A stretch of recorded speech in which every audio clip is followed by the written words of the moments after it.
मेरे प्रिय विद्यार्थियों, आप सभी का मेरे नए स्टार्टअप द ऑर्बिटल ट्यूटोरियल मेरे ऑनलाइन ऑफलाइन प्लेटफॉर्म पर स्वागत है। इस प्लेटफॉर्म के माध्यम से मैं क्लास 11-12 सभी बोर्ड्स नीट जेईई एस्पिरेंट्स की केमिस्ट्री सब्जेक्ट की तैयारी करवाऊंगा। मैं इसमें आपको theoretical as well as numerical concept भी पढ़ाऊंगा, जो कि board exam, NEET exam, JEE exam से रिलेटेड होगा। आज के वीडियो लेक्चर में मैं सबसे पहले स्ट्रक्चर ऑफ एटम लेने जा रहा हूं, और स्ट्रक्चर ऑफ एटम इस चैप्टर का इंपॉर्टेंस मैं आप सभी को बताना चाहता हूं कि इस चैप्टर का इंपॉर्टेंस नीट और जेईई एग्जाम के लिए बहुत ही ज़्यादा है। ये पूरे केमिस्ट्री का जो बेस भी है, खास तौर से इनऑर्गेनिक केमिस्ट्री और कई जगहों पे फिजिकल केमिस्ट्री में भी इसके कॉन्सेप्ट को फॉलो किया जाता है। यह चैप्टर बहुत बड़ा चैप्टर है। इस चैप्टर में दो पार्ट में हम लोग डिवाइड कर सकते हैं, एक क्लासिकल एटॉमिक स्ट्रक्चर और दूसरा modern atomic structure. Classical atomic structure यानी कि ओल्ड एटॉमिक स्ट्रक्चर की बात करूं तो इसमें जो कंटेंट है वो मैंने लिखा हुआ है, जैसे डिस्कवरी ऑफ कैथोड यानी कि इलेक्ट्रॉन्स, डिस्कवरी ऑफ एनोड यानी कि प्रोटॉन्स, डिस्कवरी ऑफ न्यूट्रॉन्स, इन सब के बारे में पढ़ेंगे।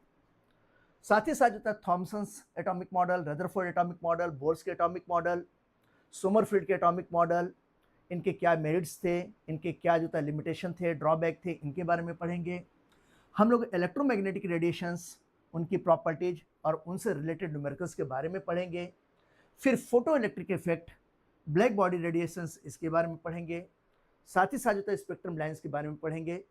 जैसा हम सभी जानते हैं कि स्पेक्ट्रम लाइन्स 6 तरीके के होते हैं, लाइमैन, बामर, पाशन, ब्रैक्ट, फंड और हम्फ्री, इन सभी के बारे में पढ़ेंगे। जब हम बात करते हैं मॉडर्न एटॉमिक स्ट्रक्चर, तो मॉडर्न एटॉमिक स्ट्रक्चर में डी ब्रोगली वेव इक्वेशन, जो ड्यूल नेचर ऑफ मैटर को भी बताता है, Heisenberg uncertainty principle, Schrodinger wave equation, 4 different type के क्वांटम नंबर्स। 4 डिफरेंट टाइप के क्वांटम नंबर्स का मतलब क्या हुआ, जैसे प्रिंसिपल क्वांटम नंबर है उसको n से रिप्रेजेंट करते हैं, एजीमुथल क्वांटम नंबर है उसको L से रिप्रेजेंट करते हैं, मैग्नेटिक क्वांटम नंबर उसको M से रिप्रेजेंट करते हैं, और स्पिन क्वांटम नंबर इसको S से रिप्रेजेंट करते हैं। इनके बारे में पढ़ेंगे। फिर हम लोग इलेक्ट्रॉनिक कॉन्फ़िगरेशन के कॉन्सेप्ट को भी पढ़ेंगे। इलेक्ट्रॉनिक कॉन्फ़िगरेशन के जब हम कॉन्सेप्ट की बात करते हैं तो बेसिकली 3 कॉन्सेप्ट है। 3 कॉन्सेप्ट कौन कौन से हैं, ये अबव प्रिंसिपल हो गया, फिर पाउली एक्सक्लूजन थ्योरी हो गया, हुन्स प्रिंसिपल हुआ, साथ ही साथ हम लोग एनर्जी डायग्राम के बारे में पढ़ेंगे। यहाँ पर हम लोग कुछ और भी जो था इम्पॉर्टेंट टर्मिनोलॉजी पढ़ेंगे। ये सारा ओल्ड कॉन्सेप्ट में पढ़ेंगे, क्लासिकल कॉन्सेप्ट में ये क्या है ओल्ड, ये जो इम्पॉर्टेंट टर्मिनोलॉजी है, ये इम्पॉर्टेंट टर्मिनोलॉजी होने वाली है। जैसे आइसोटोप्स किसको कहेंगे, आइसोबार्स किसको कहते हैं, आइसोटोन्स किसको कहा जाता है, आइसोडाइफर्स किसको कहते हैं, एक्सेट्रा एक्सेट्रा, ये पढ़ेंगे। और इस चैप्टर में डिफरेंट टाइप के numerical concept, subjective as well as objective concept भी पढ़ेंगे।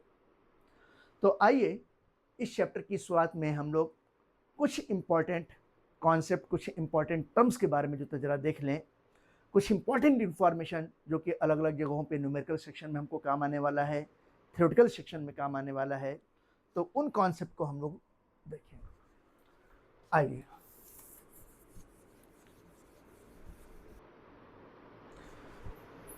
सबसे पहला इंफॉर्मेशन जो मैं आपको बताना चाहता हूं, अगर मैं चार्ज ऑन प्रोटॉन की बात करता हूं तो प्रोटॉन पर +1.602 इंटू 10⁻⁻19 कूलॉम का यूनिट पॉजिटिव चार्ज होता है। यूनिट पॉजिटिव चार्ज का मतलब किसी भी पॉजिटिव चार्ज पर इससे छोटी चार्ज की वैल्यू हो ही नहीं सकती है। इसके इंटीग्रल में इसके मल्टीपल फॉर्म में हो सकती है, लेकिन इससे छोटी वैल्यू नहीं हो सकती है। इसी तरीके से जब मैं चार्ज ऑन इलेक्ट्रॉन की बात करता हूं तो किसी इलेक्ट्रॉन पे चार्ज की वैल्यू -1.602 इंटू 10⁻⁻19 कूलॉम होती है। इसी तरीके से अगर हम लोग यहाँ पे बात करते हैं मास ऑन प्रोटॉन की बात करते हैं, तो प्रोटॉन का मास 1.673 इंटू 10⁻⁻24 ग्राम होगा। इसी तरीके से अगर हम लोग यहाँ पर बात करें मास ऑफ न्यूट्रॉन की बात करते हैं, तो 1.675 इंटू 10⁻⁻24 ग्राम होता है। आप देख रहे हो कि मास ऑफ प्रोटॉन और मास ऑफ न्यूट्रॉन में कंपेयर करते हैं तो दोनों का मास होता है ऑलमोस्ट सेम है, लेकिन अगर दोनों में जो तक कहा जाए कि दोनों में से किसका मास अधिक है, तो दोनों में से मास थोड़ा सा न्यूट्रॉन का अधिक है, क्योंकि यहाँ पे आप देख रहे हो कि 1.673 है और जबकि यहाँ पे 1.675 है, थोड़ा अधिक है, डेसिमल का डिफरेंस है। इसी तरीके से जब हम लोग मास ऑफ इलेक्ट्रॉन की बात करते हैं तो इलेक्ट्रॉन का मास 9.1 इंटू 10⁻⁻28 ग्राम होता है। अगर हम यहाँ पे कुछ और दूसरे इंफॉर्मेशंस की बात करें, जैसे कंपेयर करना चाहते हैं डायमीटर ऑफ एटम और डायमीटर ऑफ न्यूक्लियस, तो अगर मैं जो यहाँ पर डायमीटर की बात कर रहा हूँ, ये n का मतलब न्यूक्लियस का डायमीटर हुआ, और यहाँ पर डायमीटर एटम की बात कर रहा हूँ, a का मतलब एटम हो गया। तो डायमीटर का फॉर्मूला क्या होता है? Diameter is the double of radius, यानी कि 2 into radius of nucleus divided by 2 into radius of atom. अगर मैं यहाँ पर देखूँ तो रेडियस ऑफ न्यूक्लियस कितना होता है, ये 10⁻⁻15 मीटर होगा। और इसी तरीके से अगर हम बात करते हैं रेडियस ऑफ एटम की बात करते हैं, तो ये वैल्यू होती है 10⁻⁻10 मीटर, यानी कि radius of atom is greater as compare to the radius of atom nucleus, क्योंकि न्यूक्लियस एटम के भीतर ही रहता है, सेंटर में रहता है। अब अगर मैं इसको कंपेयर करता हूं, डायमीटर ऑफ न्यूक्लियस को डायमीटर ऑफ एटम से, तो जब इसको हम सॉल्व करेंगे तो 2 कैंसिल हो गया, 10⁻⁻10 ऊपर जाएगा तो +10 हो जाएगा, तो 10⁻⁻15 +10 हो गया। और जब इसको हम लोग सॉल्व करेंगे तो ये वैल्यू कितनी हो जाएगी, 10⁻⁻5 हो गई। और 10⁻⁻5 का मतलब इसको मैं जो था 1/10�5 भी लिख सकता हूँ। ये न्यूमरेटर है, जब डिनोमिनेटर के फॉर्म में आ गया तो 10⁻5 हो गया।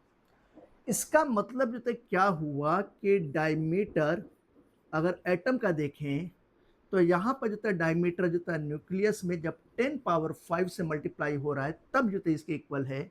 इसका मतलब क्या हुआ कि diameter of atom is 10⁻5 times greater as compare to the diameter of nucleus. तो इससे जो था क्या जो था रिजल्ट निकला, ये साफ साफ समझ में आ रहा है कि जो डायमीटर है एटम का ये बहुत बहुत बड़ा होता है as compare to the diameter of nucleus. और कितना बड़ा होता है, diameter of atom is 10⁻5 times greater as compare to the diameter of nucleus. ये मैंने आपको इन्फॉर्मेशन बताई। इसी तरीके से अगले इन्फॉर्मेशन की मैं बात करूं, तो मैं जब वॉल्यूम की बात करता हूं, वॉल्यूम से कंपेयर करना चाहता हूं, तो अगर मैं जो था वॉल्यूम ऑफ न्यूक्लियस की बात करता हूं और इसको कंपेयर कर रहा हूं वॉल्यूम ऑफ एटम से, न्यूक्लियस भी स्फेरिकल होता है और एटम भी स्फेरिकल होता है। तो स्फीयर के लिए क्या फॉर्मूला होता है वॉल्यूम का, 4/3 पाई रेडियस ऑफ न्यूक्लियस का क्यूब हो गया, और इसी तरीके से 4/3 पाई रेडियस ऑफ एटम इसका क्यूब हो गया। अब अगर इसको मैं सॉल्व करना चाहता हूं तो 4/3 पाई जो था ये भी कैंसिल हो गया, ये भी जो था कैंसिल हो गया, यानी कि रेडियस ऑफ न्यूक्लियस अभी अभी हम लोगों ने देखा है कि कितना होता है 10⁻⁻5 मीटर, सॉरी 10⁻⁻15 मीटर। तो ये 10⁻⁻15 का मैं क्या कर दूंगा, क्यूब कर दूंगा, और इसको किससे डिवाइड करूंगा, 10⁻10 इसके क्यूब से डिवाइड करूंगा। जब इसको हम लोग सॉल्व करते हैं तो ऐसी कंडीशन में कितना होगा, ये 10⁻⁻45 हो जाएगा, और ये वैल्यू कितना हो जाएगा 10⁻30 हो जाएगा। तो ऐसी कंडीशन में 10⁻45 और प्लस ये जब डिनोमिनेटर ऊपर जाएगा -30 तो ये क्या हो जाएगा +30 हो जाएगा। जब +30 हो गया तो सॉल्व करने के बाद जो ये वैल्यू कितनी हो जाएगी, ये 10⁻15 हो गई। और इस 10⁻15 को मैं जो है क्या लिख सकता हूँ 1/10⁻15 भी लिख सकते हैं। अगर हम लोग देखें जब इसमें क्रॉस मल्टीप्लाई करेंगे तो यानी कि कहने का मतलब क्या है कि जो वॉल्यूम ऑफ न्यूक्लियस है इसमें 10⁻15 से मल्टीप्लाई हो जाएगा और ये क्या है द वॉल्यूम ऑफ एटम है। यानी कि volume of nucleus is 10⁻15 times greater as compare to the volume of atom. यानी कि क्या जो कंक्लूजन निकला, कंक्लूजन यही निकला कि volume of atom is very very greater as compare to the volume of nucleus. ये एक बहुत इंफॉर्मेशन, एक बहुत ही इंपॉर्टेंट वाली बात हुई। अगले जो हम लोग कुछ इंफॉर्मेशन और देखते हैं। यह इंफॉर्मेशन क्या है, ये फॉर्मूला है कि हम लोग तक किस तरीके से radius of nucleus find out करते हैं। क्या जितने भी एटम्स होते हैं उन सभी एटम्स का न्यूक्लियस का रेडियस सेम होता है क्या? सेम नहीं होता है। एटम का साइज डिफर करता है, न्यूक्लियस का साइज भी डिफर करेगा। तो अगर मैं यहाँ पर जो बात करता हूँ रेडियस ऑफ न्यूक्लियस से रिलेटेड, तो न्यूक्लियस के रेडियस से रिलेटेड यहाँ पे फॉर्मूला है R equal to R0 into A इसका पावर 1/3। यहाँ पे R क्या है, R is called as the radius of nucleus.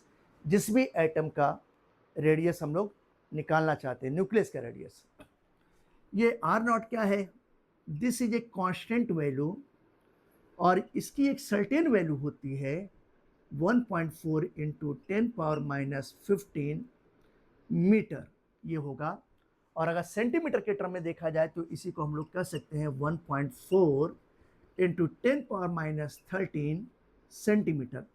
100 से मल्टीप्लाई कर दीजिए तो 10⁻13 हो जाएगा क्योंकि 1 मीटर में 100 सेंटीमीटर होता है। और ये ए क्या चीज़ है, ये कहलाता है this is called as the mass number of atom. तो ये मास नंबर है। जैसे अगर मैं एक एग्जांपल लेना चाहूँ कि आपसे कहा जाए कि एल्युमिनियम एटम में न्यूक्लियस के रेडियस को निकालिए, एल्युमिनियम। तो अगर मैं एल्युमिनियम की बात करता हूँ तो एल्युमिनियम का एटॉमिक नंबर 13 होता है और इसका मास नंबर कितना होता है 27 होता है। अब मुझे इसके न्यूक्लियस का रेडियस निकालना है तो ये वैल्यू आप देख रहे हैं कि यहाँ पर 1.4 इंटू 10⁻15 एसआई सिस्टम में हुआ और यहाँ पर इसका मास नंबर कितना है 27 है। तो यानी कि जो ये 27 हो गया, 27 के पावर 1/3 हो गया। जब 1/3 हो गया तो ऐसी कंडीशन में जो क्या हुआ 27 को हम लोग क्या कर सकते हैं 3 के पावर 3 लिख सकते हैं, है ना। आप जानते हो 3 3 जा 9, 9 3 जा कितना होता है 27। तो ये R इक्वल टू ये 1.4 इंटू 10⁻15 हो गया और ये 27 है, 27 का मतलब जो क्या हो गया 3 का पावर जो ये क्यूब हो गया इंटू 1/3 ये है ही। तो जब ये देखो 3 और 3 ये कैंसिल हो जाएगा। जब ये कैंसिल हो गया तो 1.4 का अगर 3 से जो मल्टीप्लाई करेंगे तो ऐसी कंडीशन में कितना हो जाएगा ये 4.2 इंटू 10⁻15 मीटर। ये हमारा आंसर आया और ये आंसर जो किससे रिलेटेड है, this is for the radius of nucleus for the aluminium atom. Aluminium atom का जितना रेडियस है। ये सारी बातें भी आपको समझ में आ गई होंगी। पॉज कर दो।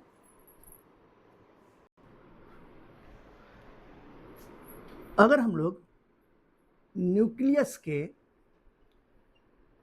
रेडियस की बात करते हैं तो इसको हम लोग फर्मी यूनिट के साथ रिप्रेजेंट करते हैं। तो इसकी यूनिट होती है फर्मी और 1 फर्मी ये जनरली 1.4 इंटू 10⁻14 मीटर के इक्वल होता है। या सेंटीमीटर के टर्म में देखें तो इसी को 10 मीटर के इक्वल होगा। और अगर हम लोग इसको सेंटीमीटर के टर्म में देखें तो इसको 10⁻13 सेंटीमीटर कह सकते हैं। न्यूक्लियस के रेडियस का रेंज कितना होता है अगर फर्मी के टर्म में देखा जाए तो न्यूक्लियस रेंज ये 1.5 से लेकर 6.5 फर्मी के बीच में होता है। ये बातें आप ध्यान रखिएगा। फिर इसके साथ ही मैं आपको एक दूसरा इंपॉर्टेंट इंफॉर्मेशन देने जा रहा हूं। नेक्स्ट इंफॉर्मेशन, अगर मैं निकालना चाहता हूं मास ऑफ मूविंग इलेक्ट्रॉन, क्या फाइंड आउट करना चाहते हैं हम लोग? मास ऑफ मूविंग इलेक्ट्रॉन। तो मूविंग इलेक्ट्रॉन के मास को निकालने के लिए फॉर्मूला होता है mv equal to mass of electron at rest divided by root 1 minus v upon c का स्क्वायर होता है। अब अगर हम लोग यहाँ पे देखें कि mass of electron at rest क्या होगा, तो ये वैल्यू होती है 9.1 इंटू 10⁻31 kg होता है। ये जो वैल्यू हम लोग लेते हैं ये वैल्यू रेस्ट की कंडीशन में ही होता है, 9.1 इंटू 10⁻31 kg। यहाँ पर v क्या है? v is the velocity of electron. और ये c क्या है? c को बोलते हैं स्पीड ऑफ लाइट। और स्पीड ऑफ लाइट कितना होता है? ये 3 इंटू 10⁸ मीटर पर सेकेंड होता है। अब एक बहुत ही इंपॉर्टेंट कॉन्सेप्ट जो नीट और जे के एग्जाम्स में आया हुआ है, और ये क्या पूछा गया है कि अगर velocity of electron speed of light के इक्वल हो जाए तो मास ऑफ मूविंग इलेक्ट्रॉन क्या होगा? आइए देखते हैं क्या होगा। ये कहा गया है कि if velocity of electron is equal to the speed of light, तो फिर ऐसी कंडीशन में मास ऑफ मूविंग इलेक्ट्रॉन क्या होगा? ये क्वेश्चन है। अगर ऐसा है तो ऐसी कंडीशन में आप देखो कि जब v इक्वल टू c है, यानी कि velocity of electron is also 3 into 10⁸ meter per second, तो यहाँ पर हम लोग क्या देखेंगे कि mass of moving electron equal to mass of electron at rest divided by root 1 minus v की वैल्यू c के इक्वल है, c की वैल्यू v के इक्वल है, यानी कि जो है यहाँ पर v भी जो है c के इक्वल है, तो c अपॉन c, यानी कि दोनों की वैल्यू क्या है? 3 इंटू 10⁸ मीटर पर सेकेंड और 3 इंटू 10⁸ मीटर पर सेकेंड। ये स्क्वायर हो गया। अगर इसको मैं सॉल्व करता हूँ तो ये क्या हो गया कि मास ऑफ इलेक्ट्रॉन रेस्ट, चलिए रेस्ट में वैल्यू रख लेता हूँ, 9.1 इंटू 10⁻31 kg हो गया। And this is divided by root 1 minus ये 3 इंटू 10⁸ है, ये 3 इंटू 10⁸ डिवाइडेड बाय 3 इंटू 10⁸, इसका स्क्वायर है। ये वैल्यू कैंसिल हो जाएगा। जब इसको फर्दर सॉल्व करते हैं तो 9.1 इंटू 10⁻31 kg हो गया, डिवाइडेड बाय रूट 1 माइनस, ये जब कैंसिल होगा तो ये 1 होगा, 1 का स्क्वायर करेंगे तो कितना आएगा? 1 ही आएगा। ये देखिए ये 1 है, 1 का स्क्वायर किया तो कितना आएगा? 1 आएगा। जब इसको फर्दर सॉल्व करेंगे तो 9.1 इंटू 10⁻31 हो गया, डिवाइडेड बाय, अब ये 1 माइनस 1 जाएगा तो कितना होगा? 0 होगा, और 0 का रूट लेंगे तो कितना होगा? 0 ही होगा। तो ऐसी कंडीशन में ये 0 हो गया। अब 0 से जो अगर किसी भी वैल्यू में, किसी भी नंबर में डिवाइड करते हैं तो ये वैल्यू कितनी होती है? ये वैल्यू जो अनडिफाइंड वैल्यू होती है, इन्फिनिटी होती है। यानी कि हमारा आंसर क्या होगा कि जो मास ऑफ मूविंग इलेक्ट्रॉन है ये क्या हो जाएगा? इनफाइनाइट हो जाएगा। अनडिफाइंड वैल्यू होगा और किस कंडीशन में, जब velocity of electron is equal to the speed of light. Okay, तो इस तरीके से ये मैंने आपको बहुत इंपॉर्टेंट कॉन्सेप्ट आज बताया। अगले जो तक कॉन्सेप्ट के लिए आप तैयार रहिए। फिर से हम लोग नया टॉपिक शुरू करेंगे, डिस्कवरी ऑफ कैथोड रेज यानी कि इलेक्ट्रॉन की discovery, discovery of anode rays, discovery of neutrons, ये सारे जो है हम लोग सिस्टमेटिक तरीके से पढ़ेंगे। Okay, thank you.